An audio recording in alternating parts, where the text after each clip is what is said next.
Okay, we got Honda goodness going on.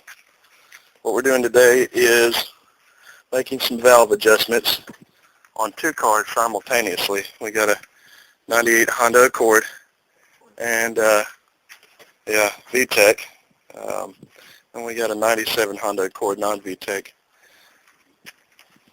And we are doing adjustments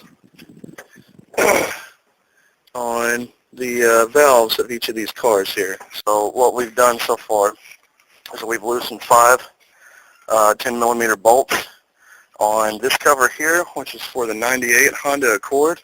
The bolts stay in place via a washer on the underside that's permanently attached. You just loosen them, pull them up, and then pry the valve cover off. Be sure to, I'm going to point out the obvious here. Take your plugs out first. And you don't have to take out your spark plugs. You don't have to take your oil cap cover off. You can leave those in. But this one loosens, comes right off after you pry it. Be careful when you pry it. You can most likely reuse your gasket like I'm going to do in this case. On the 98 Accord and the 97, you've got to remove the upper timing belt cover. And it's a bit of a pain in the ass. There's 2 10 millimeter bolts that hold it in place. One that goes about right here. We got one that goes right here, and this other one is the pain in the ass. You actually have to take out your dipstick. Alright, we're going to start off, what is it, cylinder 1 that we're adjusting? Yep. Okay, we're going to start off with cylinder 1. As you can see on the 97 Accord, your sprocket here, your camshaft sprocket needs to be at top dead center for cylinder 1. You can see the up arrow right there. It needs to be basically sticking straight up. And you do that via turning your crankshaft with, what is that, a 19 millimeter? Yeah. With a 19 millimeter and a little elbow grease.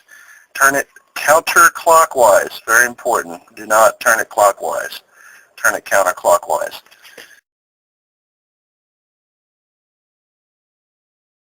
And helps if you have a buddy up here watching and letting you know when you're in the up position for cylinder 1. The 98 looks pretty much identical. The only difference is, see, there's your, I don't know if you can see it very well, but there's your up position.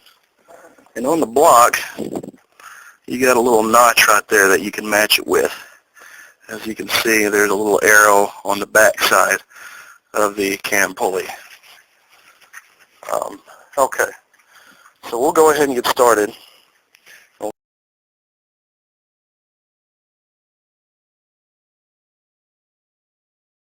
Okay. We have this very diverse feeler gauge here. This is about $13 at Napa. They had a smaller set, but when you're dealing with your valves, you probably want to be as exact as possible. So we're working on the 97. We're about to do the adjustment on the exhaust valves, and we've got a .305 that we're working with. Now, it helps if you have 3 hands, so if you're a freak, this job will go really easy. If you're not, you like the rest of us, you got your 10 millimeter here to hold your lock nut. Then stick your feeler gauge under the tappet and do some adjustments. Now, you want just a little bit of drag on your feeler gauge. You don't want it to slide all the way out with no drag, and you don't want it to get stuck there. You want some drag. You got drag right there. That's probably it.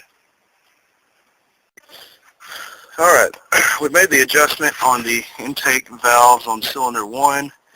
Now we're working on the exhaust valves on cylinder 1. Now we're working on the intake valves.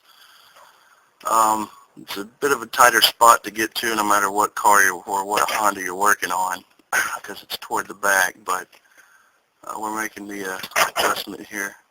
Our feeler is a .30? 0.254.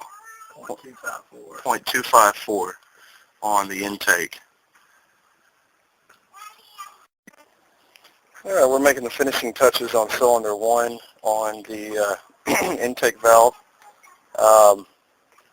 Saves you all the pain that we just went through. We basically dropped a feeler gauge down in the engine, and it did not hit the ground, so we spent the last 30 minutes trying to locate that. So keep a flashlight and some kind of a magnetic extension available, because you just might, or you can tie a string to it and tie it to your wrist or tie it to the engine somewhere. That'll be fine. All right, we're done with cylinder 1. Now we want to rotate the crankshaft until our up position right here is in the 3 o'clock position. So you're going to be turning the crankshaft 180 degrees to turn your camshaft pulley 90, and it will go to the right, to the 3 o'clock position.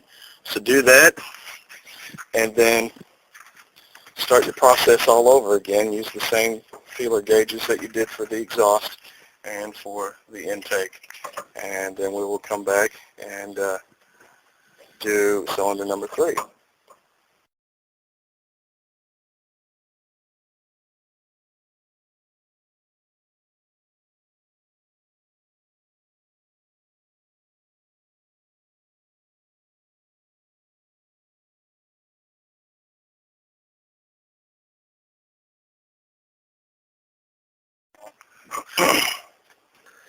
All right, so we're finishing up the intake valves on cylinder 2. And just a reminder, your up positioner needs to be in the 3 o'clock position, which will make your cylinder 2 valves at top dead center.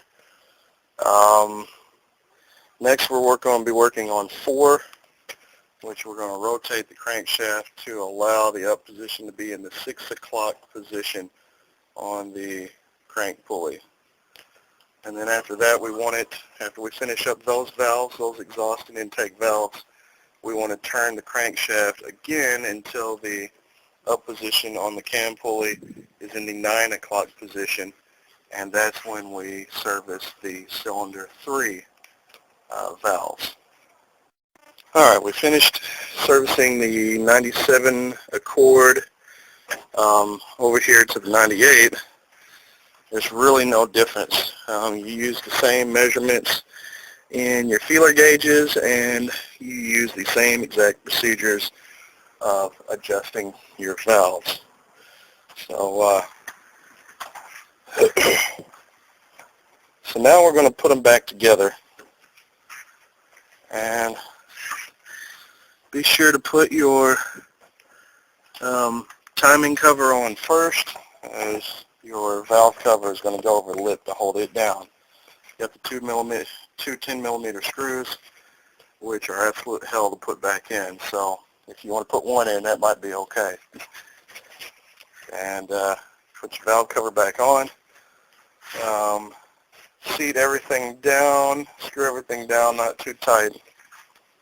And then we'll get all that secure and start them up.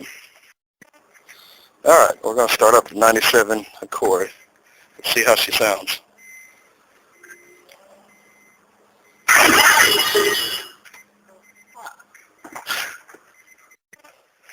Take 2, we had a wrench in the engine, literally. All right, take 2.